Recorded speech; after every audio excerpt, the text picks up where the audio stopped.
आज हम देखने वाले हैं एक आइकॉन की कहानी। एक आइकॉन जो अपने जर्मन डीएनए के प्रति सच्चा रहा एंड तक। इसके कंधों में सिर्फ अपना ही नहीं बल्कि एक पूरे मैन्युफैक्चरर का फ्यूचर था। इसके हाइप ने कई कंपनीज की नींद चुरा ली थी। एक फोक्सवैगन जो एक जनरेशन में ही कई जनरेशंस तक टिक गई। एक कार जो एक नॉर्मल हैचबैक के रूप में लॉन्च हुई पर एक लेजेंडरी हॉट हैचबैक की तरह डिसकंटिन्यू हुई। सीट बेल्ट लगाओ दोस्तों, समझते हैं VW पोलो की कहानी।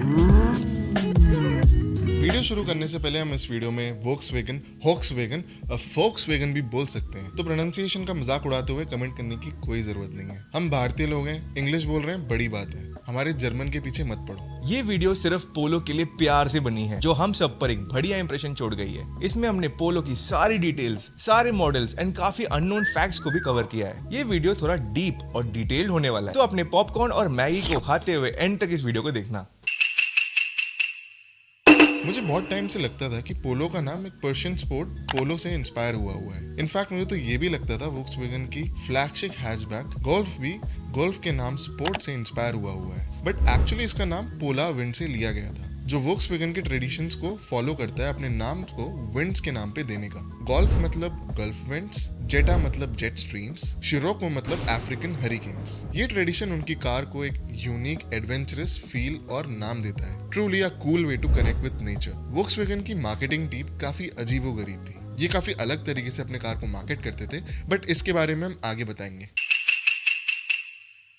1975 में पहली जनरेशन मार्क 1 पोलो लॉन्च किया VW ने, जो बेसिकली थी एक रीबैच्ड ऑडी 50। पर पोलो की इंडिया की कहानी शुरू होती है मार्क 5 से, based on the Audi A1 platform. ये कार की कहानी समझने के लिए 2007 में जाना पड़ेगा, जब यूरोप का जायंट वोक्सवैगन ने इंडिया में एंट्री किया अपने लग्जूरियस पसाट के साथ। न्यू पसाट के लॉन्च के तुरंत बाद VW ने इंडियन मार्केट के लिए अपना प्लान रोल आउट किया, जिसमें काफी सारे मॉडल शामिल थे, एक नए हैचबैक से लेके अल्ट्रा लग्जूरियस फेटॉन तक। ये बिल्कुल क्लियर हो रहा था कि वोक्सवैगन अपने world class German engineered product से कंप्लीट मार्केट डोमिनेंस एस्टैब्लिश करना चाह रहा था। VW ने पोलो का सेडान वर्जन भी कंफर्म कर दिया था, यस, द वोक्सवैगन वेंटो। ये दोनों मास मार्केट ऑफरिंग्स VW को बजट सेगमेंट में एक सॉलिड पुश देने जा रहा था, जिससे वो होप कर रहे थे कि उनकी ब्रांड इमेज चेंज हो जाएगी, जो पहले सिर्फ एक इंपोर्ट ब्रांड के तौर में जाना जाता था। वोक्सवैगन अपनी दोनों गाड़ियां पुणे के पास चकान में बनाने वाला था। कंप्लीट प्रोडक्शन लोकलाइज्ड होगी ताकि कॉस्ट डाउन रहे, एंड प्रीमियम हैचबैक को स्विफ्ट से कम्पीट करते हुए 5 to 7 लाख के बीच में लॉन्च करने वाले थे। इससे ये बात बिल्कुल क्लियर हो गया था कि वोक्सवैगन कितना सीरियस था इंडिया को लेकर। जब 5th जेन पोलो इंडिया में तैयार हो रही थी, वोक्सवैगन ने अपने प्रीमियम एंड प्रोडक्ट्स को ऑफर करना जारी रखा इंडिया में, जैसे 2008 में जेटा, 2009 में बीटल और हाई एंड SUV टोरेक। जरा देखो इन गाड़ियों को और इनके प्राइसेस को, ऑलमोस्ट BMW और मर्सिडीज वाली फील आ रही है इनसे। वोक्सवैगन ने टॉप डाउन स्ट्रेटेजी फॉलो की, जिसका मतलब था वो अपने प्रीमियम हाई एंड ऑफरिंग से लेकर मास सेगमेंट हैचबैक तक सब कुछ प्रोड्यूस करना चाह रहे थे। 2009 में इसके वर्ल्ड क्लास प्रीमियम ऑफरिंग्स की वजह से वोक्सवैगन देश में एक मोस्ट एस्पिरेशनल ब्रांड बन चुका था, just one step below BMW, Mercedes and Audi. और इसका fan following all time high touch कर रही थी। जब 2008 में हजारों अमीर लोग अलग अलग डीलरशिप से टॉप मॉडल वोक्सवैगन की गाड़ियां खरीद रहे थे, तब हमारा हीरो पोलो साइलेंटली टेस्ट हो रहा था। ये देखो कुछ pics German left hand drive की इंडिया में टेस्ट होते हुए। एक्चुअली ये जर्मनी के रजिस्टर्ड रोड लीगल पोलो थे, जो VW टेस्ट कर रहा था अपने सड़कों पर। VW चाहता था कि वो सिर्फ एक फॉरेन हैचबैक ना लाकर एक ऐसी हैचबैक लाए जो इंडियन रोड कंडीशंस के लिए बनी हो, जिससे लॉन्ग टर्म मेंटेनेंस और रिलायबिलिटी बने रहे। एक वर्ल्ड क्लास हैचबैक को कंप्लीटली मेड इन इंडिया बनाना बहुत ही ज्यादा मुश्किल टास्क होता जा रहा था। और सिर्फ ये नहीं, वोक्सवैगन चाहता था कि उनकी न्यू पोलो हो इंडियन रोड कंडीशन से हिसाब से tuned, aggressively priced, fuel economy में champion and light on maintenance. ये सब बिना VW का world class quality and core German engineering को कॉम्प्रोमाइज किए। सुनने में इम्पॉसिबल लग रहा है ना? यस, ये 2008 में ऑलमोस्ट इम्पॉसिबल ही था। वोक्सवैगन ने काफी सारे चैलेंजेस का सामना किया, और सबसे बड़ा चैलेंज तो ये था कि इंडिया में सप्लायर ढूंढना बहुत ही मुश्किल था, जो VW के सुपीरियर क्वालिटी स्टैंडर्ड्स को मैच कर पाए, वो भी एग्रेसिव प्राइस पॉइंट पे। गलती की कोई गुंजाइश नहीं थी। VW के पास कोई ऑप्शन नहीं था अदर दैन कि पोलो को बिल्कुल सही बनाना, क्योंकि पोलो ही वो कार था जो वोक्सवैगन को इंडिया में मेक या ब्रेक कर सकता है। ऑल न्यू पोलो की प्रोडक्शन 27 अप्रैल 2009 में उनकी चकान वाली प्लांट में शुरू हो गई थी, और इस फैक्ट्री का खास बात यह है कि ये सिर्फ 17 मंथ्स के अंदर बन गया था। ये फैक्ट्री VW का सिंगल लार्जेस्ट इन्वेस्टमेंट था, जो था लगभग 3800 करोड़ के आसपास। ये उस समय में इंडिया में सबसे बड़ा जर्मन इन्वेस्टमेंट था। प्लांट की एनुअल प्रोडक्शन कैपेसिटी 1,10,000 कार्स थी। अनलाइक बाकी हाई एंड CKD वाले फैक्ट्रीज, चकान प्लांट पूरी तरीके से इंटीग्रेटेड था, अपने ही प्रेस शॉप,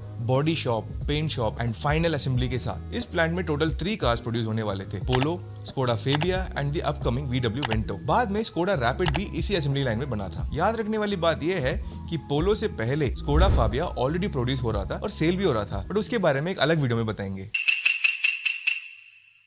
हमने थोड़ी देर पहले ही बोला था कि VW की मार्केटिंग टीम की बहुत अलग तरीके से मार्केटिंग करती थी। VW के मार्केटिंग टीम के पास बजट की कोई कमी नहीं थी। वोक्सवैगन ने द टाइम्स ऑफ इंडिया में फुल फ्लेश 13 पेज का एडवर्टाइजमेंट दिया था सिर्फ ब्रांड को मार्केट करते हुए। उसमें एक लाइन थी, it's not a car, it's दस ऑटो, मतलब दी कार। कॉन्फिडेंस देखो जरा। उसमें उनके रेंज के सारे कार्स की एडवर्टाइजमेंट थी एंड उनके चकान प्लांट के बारे में इंफॉर्मेशन शामिल थी उसमें।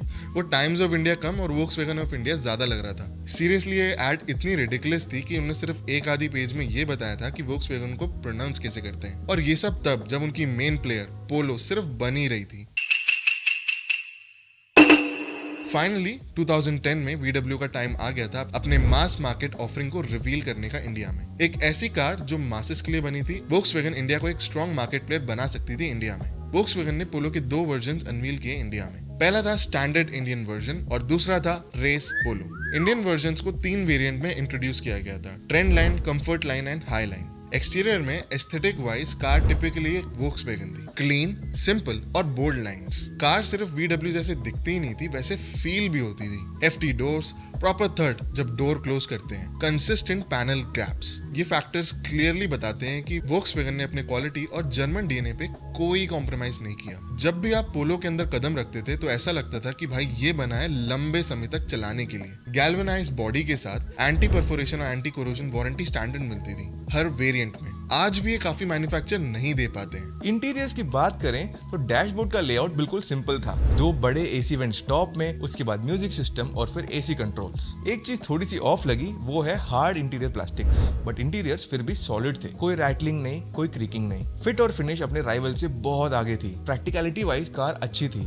फ्रंट में स्पेस बहुत अच्छा था, बहुत ही कंफर्टेबल था, but serious problem rear seats में था। लंबे लोगों को पीछे बिठाने का ये मतलब है कि उनके घुटने को सीने से अटैच कर देना। फिलहाल ये समझो कि पोलो में सब कुछ सिंपल था एंड इस सिंप्लिसिटी के पीछे एक बहुत बड़ा रीजन है। पोलो का डिजाइन फ्यूचरिस्टिक तो बिल्कुल भी नहीं था। फीचर्स और डिजाइन दोनों के मामले में ना ही ये फ्लैशी थी, ना ये बोरिंग। इसमें अपनी एक यूनिक चार्म थी। ये श्योरली स्टाइलिश और हैंडसम थी। मेरे मानने में पोलो थी understated yet elegant. Driving dynamics, suspension, wheels और हर इंजीनियरिंग एस्पेक्ट में ये गाड़ी सुपरस्टार थी। अपने क्लोजेस्ट कॉम्पिटिटर्स जैसे स्विफ्ट और फिगो को बिल्कुल ही गेम से बाहर कर देती ये गाड़ी।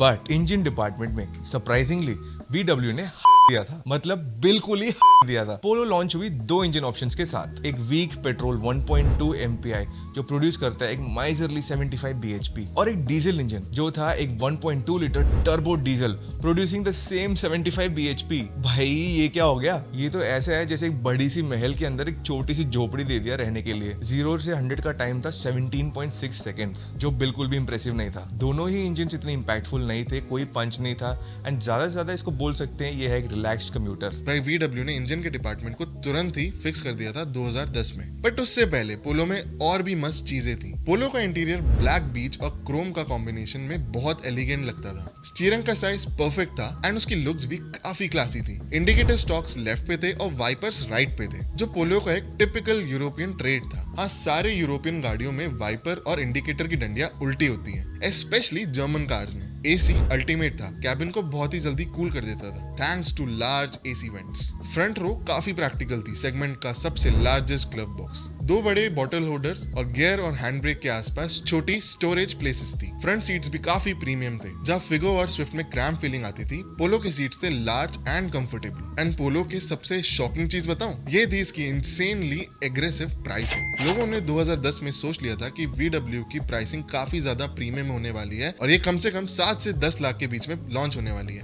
बट VW ने पूरे कार इंडस्ट्री को शॉक कर दिया। पोलो की स्टार्टिंग प्राइस थी सिर्फ 4.83 लाख, मतलब एग्जैक्टली मारुति सुजुकी स्विफ्ट की स्टार्टिंग प्राइस में थी ये गाड़ी। मुझे तो पता ही नहीं था, मुझे लगा 10 लाख की गाड़ी है। बट जैसे हमने पहले बोला था, VW दुनिया भर में अपने इंजन के लिए फेमस था, बट अपनी बिगेस्ट बेट इंडिया में पोलो में अपनी वीकेस्ट 3 सिलेंडर इंजन दे दिया। इसको फिक्स करने के लिए आया पोलो 1.6। हाँ, 1.6 MPI फाइनली सितंबर 2010 में मार्केट में आया एट जस्ट 6.16 lakhs। ये 1.6 पोलो से वोक्सवैगन एम कर रहा था कि वो high performance petrol hot hatch segment में अपना डोमिनेंस एस्टैब्लिश करेगा, जो उस वक्त और अभी भी एक काफी नीश सेगमेंट है। 1.6 लीटर 4 सिलेंडर MPI इंजन में आती थी 102 bhp and 152 newton metre of torque. मतलब पुरानी 3 सिलेंडर 1.2 इंजन से लगभग 40% ज्यादा प्रॉपर हॉट हैच वाले नंबर्स थे ये, एटलीस्ट हम इंडियंस के लिए। कंपैरिजन के लिए 2010 स्विफ्ट में आती थी 85 bhp और फिगो में सिर्फ 70 bhp। बट इस गाड़ी की बिगेस्ट ड्रॉबैक ये था कि 1.6 पोलो जो हॉट हैच कहला रही थी वो 1.2 नॉर्मल पोलो से बिल्कुल भी अलग नहीं लगती थी देखने में। सिर्फ बूटलिट पे छोटा सा 1.6 का बैजिंग डाल दिया। Proper German behaviour. मेरे हिसाब से VW का एक अंडररेटेड चार्म था। कितनी भी परफॉर्मेंस वाली गाड़ी हो, एक छपरी लुक कभी नहीं देते VW वाले। वैसे दुनिया भर में देखा जाए तो 1.6 पोलो को 103 bhp के साथ एक हॉट हैचबैक नहीं बोल सकते, ज्यादा से ज्यादा एक वार्म हैचबैक बोल सकते हैं। बट फिर भी ये इंडिया की फास्टेस्ट बजट हैचबैक थी। बट 2012 तक जस्ट 2 साल में रियर सीट स्पेस और भारतीयों के बीच में लो ब्रांड रिकग्निशन की वजह से 1.6 पोलो की डिमांड ऑलमोस्ट खत्म हो गई थी, जिसकी वजह से VW ने इंडिया में डिसकंटिन्यू कर दिया। यस, इसकी डिजाइन टाइमलेस थी, बट वही 1.2 की दुखी इंजन से लोग परेशान हो गए थे। इनफैक्ट 2012 में प्रीमियम हैचबैक सेगमेंट की कंपटीशन काफी ज्यादा तगड़ी हो गई थी। मारुति स्विफ्ट के अपने कस्टमर्स थे जो उसके लो मेंटेनेंस नेचर को प्रेफर करते थे और उसके क्यूट लुक को पसंद भी करते थे। i20 गिमिक्स और गिज्मो से भरी हुई थी। Punto, i10 vista and Figo के अपने अपने प्लस पॉइंट्स थे। पोलो दूसरी तरफ इंफीरियर फील कर रही थी क्योंकि उसके हाई मेंटेनेंस इशू भर भर के आ रहे थे एक एक करके। Oil pump, injector failure issues और कंपनी के आफ्टर सेल्स कम फीचर्स और सबसे famous ABS sensor failures. Volkswagen ये सब समझ ही रहा था और उनका पहला अटेम्प्ट हॉट हैच सेगमेंट में 1.6 फ्लॉप हो गया था। उनके पास कोई चारा नहीं बचा था, तो उन्होंने निकाली अपनी Trump card, the GT, TSI और TDI। Respect. It's the Polo GT. Volkswagen. TSI engines को इंट्रोड्यूस करना न्यू GT टॉप लाइन के लिए बिल्कुल परफेक्ट था। बेसिक टर्म्स में TSI का फुल फॉर्म था टर्बो स्ट्रैटिफाइड इंजेक्शन। ये वो डायरेक्ट इंजेक्शन टेक्नोलॉजी है टर्बो चार्जिंग के साथ कंबाइन करते हुए, जिसके नतीजे इंजन का टॉर्क और पावर आउटपुट काफी ज्यादा बढ़ जाता है। सिंपल वर्ड्स में अगर बताएं तो छोटे सीसी के TSI इंजन्स बड़े सीसी वाले नेचुरली एस्पिरेटेड इंजन्स के मुकाबले greater efficiency and power deliver करता है। इसके साथ साथ इन्होंने वो smooth shifting DSG gear box भी दे दिया, जो सिर्फ इंडिया में ही नहीं बल्कि पूरी दुनिया में one of the smoothest shifting automatic gear box है। इस गियर बॉक्स के चक्कर में GT वाली पोलो का रेपुटेशन बहुत खराब हो गई थी, बट उसके बारे में बाद में बताएंगे। फिलहाल वही अंडरस्टेटेड लुक में GT TSI और TDI जो डीजल वाली वर्जन थी, दोनों ही बेस पोलो की सेम लुक में आती थी with mild interior changes and small badging in the C pillar like this. Boot lid में वोक्सवैगन और पोलो की जगह GT और TSI या TDI आता था, emphasising the importance of the GT line. और भाई साहब, GT की पावर तो नेक्स्ट लेवल थी। Same 103 bhp of the highline 1.6। But GT के ज्यादा फैंस इसलिए हैं क्योंकि उस DSG के साथ वो टर्बो इंजन ऐसा लगता था जैसे कोई जेट में बैठे हो। 0 से 100 ऐसा लगता था जैसे कि सिंगल गियर में जा रही हो कोई गाड़ी। Plus the pull was so amazing. हमारे टीम में था एक पोलो GT TSI एंड एक बार उस DSG ट्रांसमिशन को स्पोर्ट मोड में लगा के देखो एंड पेडल को फ्लोर करो तो बाकी के पैसेंजर्स कांप जाते थे एक्सेलरेशन स्पीड से। इसकी माइलेज भी क्रेजी आती थी विद क्लेम्ड 17.9 किम्पल। हालांकि रियल लाइफ में इसकी माइलेज थी सिटी यूसेज में 15 किम्पल। ये सब करने के बाद भी GT के लॉन्च के सिर्फ 2 या 3 साल के बाद बड़े बड़े प्रॉब्लम नजर आने लगे। 2015 में वोक्सवैगन डीजल गेट स्कैम में फंस गया था, जहां अथॉरिटीज ने नोटिस किया कि वोक्सवैगन अपने डीजल इंजन के एमिशंस को कम बता रहा था और झूठ बोल रहा था अपने एमिशंस को लेकर, और उनको काफी भारी फाइन्स देने पड़े और एग्जिस्टिंग डीजल कार्स को डिसकंटिन्यू करना पड़ा। एंड साथ ही साथ इंडिया में एंड दुनिया भर में DSG फेलियर्स बहुत आने लगे थे, स्पेशली द DQ200 ट्रांसमिशन जो पोलो में आती थी। मैं तो सर इतनी बात बोलता था लोगों को, जिसको आपको दुश्मनी निकालनी है ना उसको आप DSG ले लो।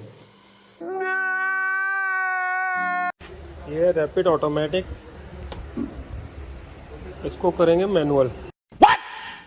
इसमें था एक component called the mechatronic unit जो लगभग 50 से 60 हजार किलोमीटर के अंदर फेल हो जाती थी एंड इसका रिप्लेसमेंट कॉस्ट था लगभग 1 लाख प्लस लेबर। भाई कौन देगा इतना सारा पैसा, वो भी बिना अपने गलती के। ऐसे बड़े बड़े इश्यूज की वजह से VW दुनिया भर में अनरिलायबल कैटेगरी ऑफ कार्स में आने लगी थी। 2016 तक टॉप रिलायबल ब्रांड्स थे Lexus, Toyota, Honda etcetera, but list में सबसे नीचे आ रही थी वोक्सवैगन के ब्रांड्स जैसे स्कोडा, फोक्सवैगन और Audi. However internationally goodwill warranty के चलते फोक्सवैगन अपने कस्टमर्स को डिफेक्टिव पार्ट्स फ्री में या लोएस्ट कॉस्ट में रिप्लेस करके दे रहा था, बट इंडिया में वो केस बिल्कुल नहीं था। इंडियन वोक्सवैगन के एग्जीक्यूटिव्स कुछ ज्यादा ही प्रीमियम फील कर रहे थे एंड अपने ही धुन में चल रहे थे। 2015 से 2020 तक पोलो GT या वेंटो के कस्टमर्स जिनके DSG इश्यूज आ रहे थे एंड वारंटी पीरियड खत्म हो गया था, उनको सीधा सीधा बोल दिया कि भाई हमको नहीं पता, हमको कुछ नहीं पता। भला ऐसे एटीट्यूड के साथ लॉन्ग टर्म ब्रांड लॉयल्टी कैसे एक्सपेक्ट कर सकते हो। ये इतना बड़ा इशू हो गया था कि लोग धीरे धीरे अपने VW गाड़ियां बेच के दूसरे ब्रांड्स की तरफ जाने लगे थे एंड इसकी रीसेल वैल्यू भी काफी गिर गई थी क्योंकि सबको पता था कि भाई पोलो GT कोई हाथी से कम नहीं है। 2020 में पोलो 1 लीटर TSI आया था with 3 cylinder 110 bhp engine, but without that nightmare DSG transmission. Finally a dependable hot hatch. In fact हम ये रिकमेंड करेंगे कि मार्केट में अगर आप एक सेकंड हैंड पोलो लेने जा रहे हैं then this should be your first choice.